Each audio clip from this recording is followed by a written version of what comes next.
there are times where I just have to persevere. I have to keep going, even when I don't feel like it. And I hope that it's a lesson to anyone who would like to try art but always puts it off or doesn't do it. And I also want to say that talent is a myth. It's not talent that allows us to do art. It's practicing, failing, trying, and never stopping. It's doing what you love. It's staying dedicated to things that matter. It's making the time. And that's how art happens, and that's how we get better. And all these 100 and some videos that you've seen are all of us enjoying each other's company, all of us learning together. We watch and see what others do and learn from the others. And we don't need to compare ourselves to others. We just need to compare ourselves to ourselves and see what our progress is. I hope that is what gets through to each of you who would love to do art. But I love the comment of one person who said he couldn't even draw flies, which is even funnier than those who say they couldn't even draw stick figures. This person who said he couldn't even draw flies, and well, neither could I. I couldn't draw flies, I couldn't draw stick figures, couldn't do any of that. But you just need to try and fail and practice and keep going. And I think that's why we have so much fun together when we're outdoor painting. Is it's hard, and it takes a lot of practice and it takes a lot of dedication, but most of all, it takes encouraging each other and supporting each other and keeping a positive attitude and not giving up. The Olympic skater Scott Hamilton talked about how many times he had fallen as a skater. I mean, this is a gold medal winner, one of the best in the world at ice skating. And he talked about how many times he had fallen. And the key to why he won Olympic medals is because he said he kept getting up. And I think that's what applies to art. So another message is all the excuses that I made and that others make. They don't have the talent. They don't have the time. Well, if you really care and if you really want to learn, you make the time. Now, back when I was working 80-hour weeks, and that was very frequent when I was a reporter, I watched videos. That's all I had time for. Or I would get books and read whatever art books I could get at the library. So in a small incremental way, I was learning and getting better at art without the practice, without the sketching, and then that came later. So how do you get started? Well, here's an example of me when the MS was kicking my butt and I just didn't feel well and couldn't go to any of the paint outs. I'm just sitting in a recliner and I've got a little tray of pastels and pastel pencils. And as you can see, I'm just laying back in the recliner and sketching away. Also, it can be done very affordably. So if you don't have time or you don't have money or you don't feel well, those really aren't excuses if you want to do art, if you really want to try to do this. Here's an example where I just used a sketchbook and a pencil. That probably was a total cost of $6, $8. And sketching and drawing is the ideal way to start and try to learn anyway. So you see my supplies, I've got them all into one little tool bag that I bought at Harbor Freight, so it's all convenient. I can just grab the bag, the notebook fits in there. There's my iPad with the photo reference, and I've kept it that simple and that affordable. I'm kind of cheap anyway, or frugal, I guess you would say. So it's possible to get started. There's another example. It's called the Painter Palette. I think it's a micro palette. Bought that on Amazon for $15. And it will hold little shots of gouache, which is like a watercolor. And that's a watercolor pen that holds the water. So everything is tiny and convenient and right at your fingertips. So after I did the pencil sketch, I went in with the color with those brushes and that water pen and that tiny little palette of paint. And there's just an example of how things came together, and did it all right there from the recliner. And I really didn't feel well and sure didn't feel like painting, but I did it anyway. And you know what? Otherwise, I would have just been sitting there feeling sorry for myself, or not really paying attention to what was on TV. And in the end, I felt like I had a sense of accomplishment, like I really did do something of value. And for a while, I was in France where those bicycles were, at least in my mind. That photo was taken by a friend who allowed me to use it. And someday I'd like to do a big painting of those bicycles.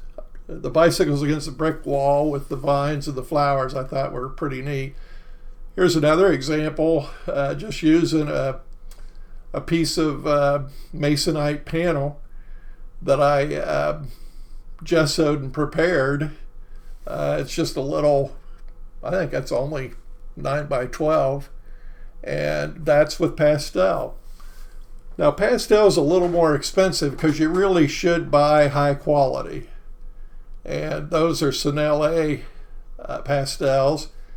And another good starting pastel is New Pastel. Those are a little more affordable, and they're professional art quality.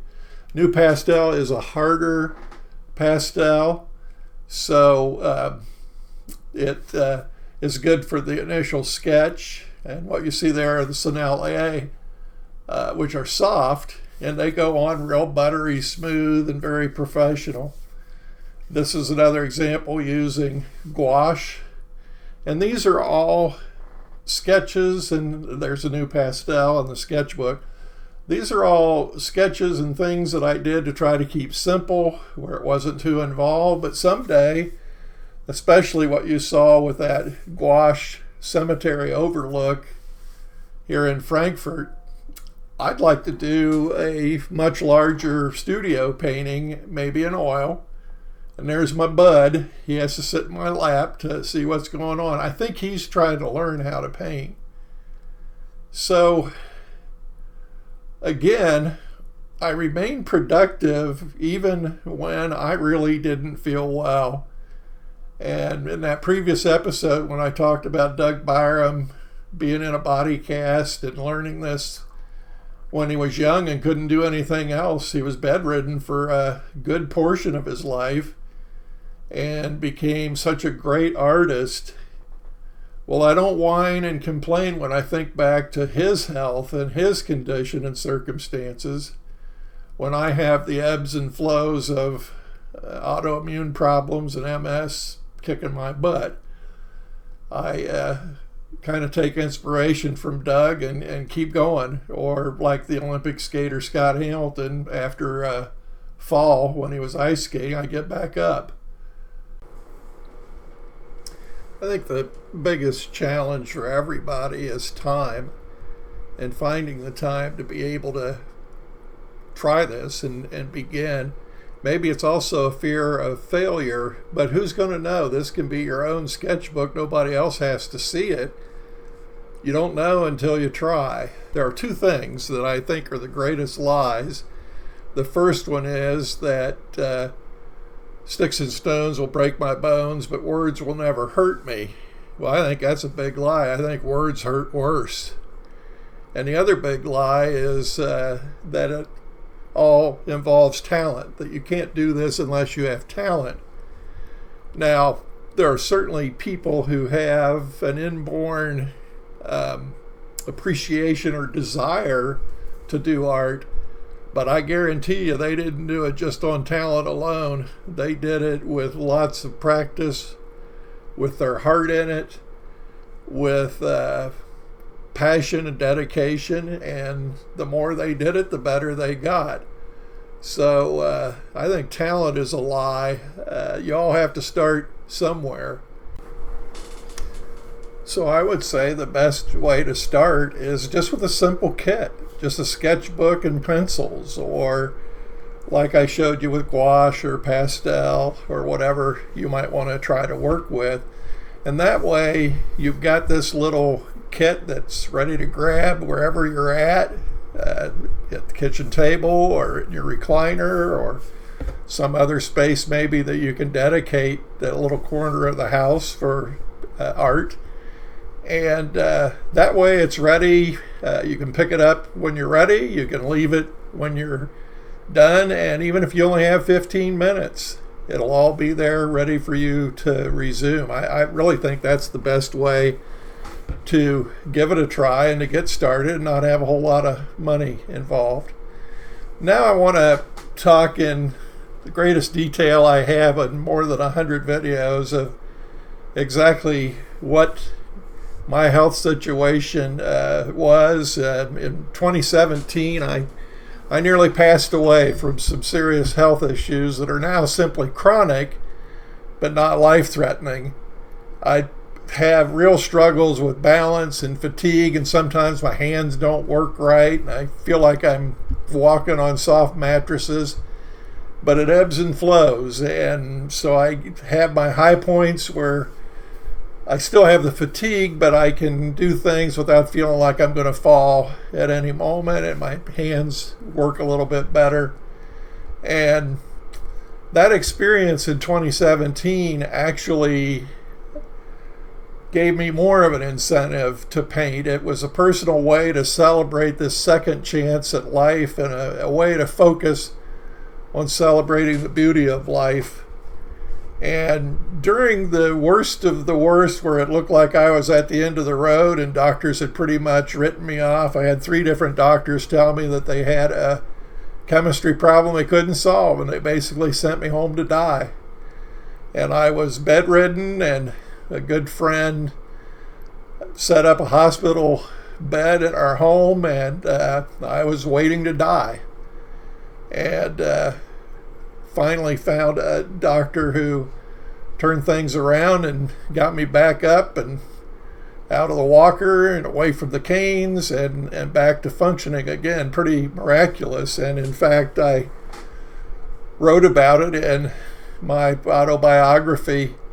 Was basically a love letter to our oldest granddaughter at the time, our only grandchild, Izzy, thinking that I probably wasn't going to get to see her grow up. I probably wanted to be around. So the book was dedicated to her and telling her about life's lessons and all of that.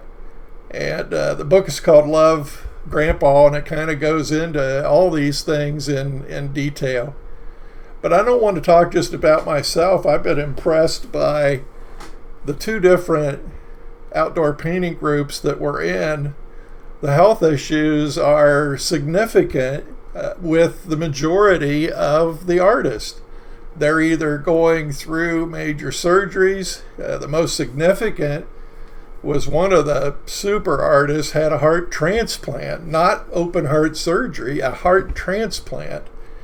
And others are dealing with autoimmune or with the fatigue or a whole variety of cancer survivors, whole variety of things. And here we all are out painting and together and laughing. And I think there's that spirit of celebrating the beauty of life. And art certainly does that. And it is more than a hobby, as one of the artists said, and I think she's really got it right. It feeds the soul. So the body might not be willing, or the mind might not be willing, but the soul gets fed. And I just really want to encourage you to give it a try. Celebrate the joy and the beauty of life.